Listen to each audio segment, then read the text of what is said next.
proses penyebaran maupun metode pendidikan Islam di kala itu dilakukan secara sederhana. Habib Hussein dari Hadramaut yang diyakini sebagai tokoh penyebar Islam di Kalimantan Barat ini melakukan penyebaran Islam dengan pendekatan persuasif kepada masyarakat setempat. Namun hal itu tidaklah mudah, sebab sewaktu beliau melakukan penyebaran Islam, sebagian besar masyarakat masih menganut kepercayaan animisme, serta Hindu-Buddha yang bersumber dari kerajaan-kerajaan Hindu-Buddha yang telah berdiri jauh sebelum Islam masuk. Seperti kita ketahui, sebelum Kesultanan berdiri, sudah ada kerajaan-kerajaan di sini sekitar 21. Sampai dengan Kesultanan Islam, ada sejumlah 21 kesultanan. Itu berasal dari kerajaan-kerajaan Hindu dan Buddha. Tapi rajanya, sultannya, dan keluarga para bangsawan memang secara resmi beragama Hindu dan Buddha. Tetapi rakyatnya tentu ada yang masih beragama animisme dan dinamisme, sebagaimana sekarang juga masih kita temui, ya. Tapi tidak terlalu banyak lagi.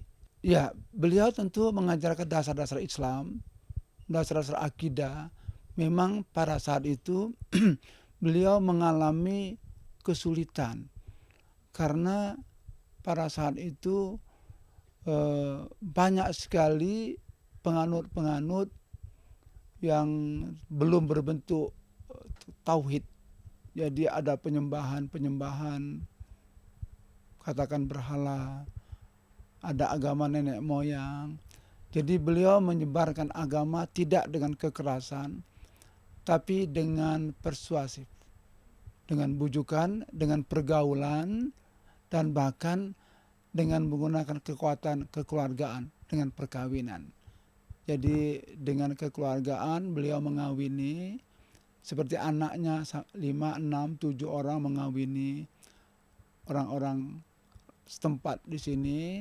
Mulai disitulah beliau menyebarkan agama Islam dengan mendirikan ketauhidan.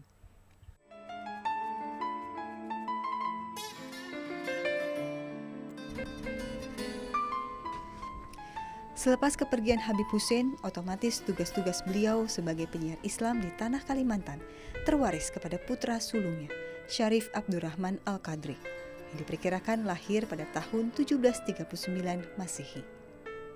Tak jauh berbeda, Syarif Abdurrahman Al-Qadri yang merupakan putra sulung dari Habib Hussein sendiri turut melanjutkan perjuangan sang ayah, yakni menyebarkan agama Islam. Kesultanan Qadriyah Pontianak yang terletak di pusat kota Pontianak merupakan kesultanan terakhir di Kalimantan. Namun meski demikian, Kesultanan Qadriyah telah menjadi pemersatu dan memimpin kesultanan lainnya di wilayah Kalimantan pada umumnya. Kesultanan ini didirikan oleh dinasti campuran antara Arab, Melayu, Bugis, dan Dayak. Konon, di Kalimantan Barat saja sedikitnya terdapat 22 kesultanan. Namun kesultanan yang hingga kini masih aktif dan secara turun-temurun memiliki seorang pemimpin atau raja hanya tinggal 14 kesultanan saja. Dari referensi yang ada itu sekitar 22 kesultanan yang menyebar. Tapi sekarang yang masih eksis, artinya yang masih dilihat oleh masyarakat itu sekitar 14 kesultanan yang masing-masing dipimpin oleh rajanya. Untuk Kesultanan Pontianak, Kesultanan Mempawah, Sambas, Landa, Sanggau, Sintang, Kesultanan Kubu. Jadi itu kesultanan-kesultanan, padahal jauh sebelum itu juga Kesultanan Tayan juga ada, Meliau ada, tapi kalau Meliau sudah tidak ada kesultanannya lagi, yang ada hanya di Tayan. Walaupun jarak antara Tayan dengan Meliau tidak begitu jauh. Kesultanan Qadriyah Pontianak dibangun oleh Sultan Syarif Abdurrahman Al-Qadri pada tahun 1771 Masehi. Sedangkan masa pemerintahan seorang sultan atau raja di kesultanan ini berakhir dengan terbentuknya Republik Indonesia di tahun 1945. Setelah kemerdekaan, posisi kekuasaan politik kerajaan di pelosok tanah air berpindah tangan ke pemerintah. Selama lebih dari 173 tahun, Kesultanan Qadriyah Pontianak ini sudah dipimpin oleh 7 sultan dengan rentang waktu yang cukup jauh. Kalau fungsi dan peranan kesultanan sekarang, pertama-tama kami tidak berpolitik. Kedua, tidak ada ormas sama sekali.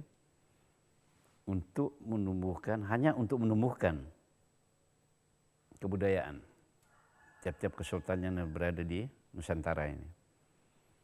Dan kami telah membentuk yang namanya FSKN, Forum Silaturahmi Keraton Nusantara.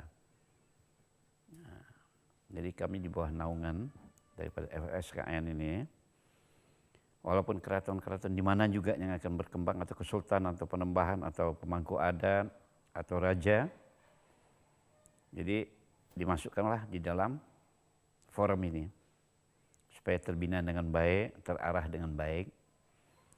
Jadi jangan ada sakwa sangka bahwa dengan terbentuknya kesultanan di Indonesia ini seolah-olah akan menumbuh kembangkan feodalisme. Enggak ada sama sekali. Jadi kami tetap di bawah lingkaran daripada NKRI. Dalam mempertahankan tradisi adat keislamannya, Kesultanan Kadriyah hingga kini masih menjalankan sejumlah tradisi, seperti menggelar acara mauludan istana serta haul dari sultan-sultan yang telah wafat. Nah, jadi kami setiap tahun itu tetap mengadakan mauludan di Istana Kadriyah, Isra Mi'raj, atas haul daripada kesultanan-kesultanan yang telah wafat, itu tetap kami adakan untuk memperingati almarhum-almarhum yang mendahului kami pada waktu itu.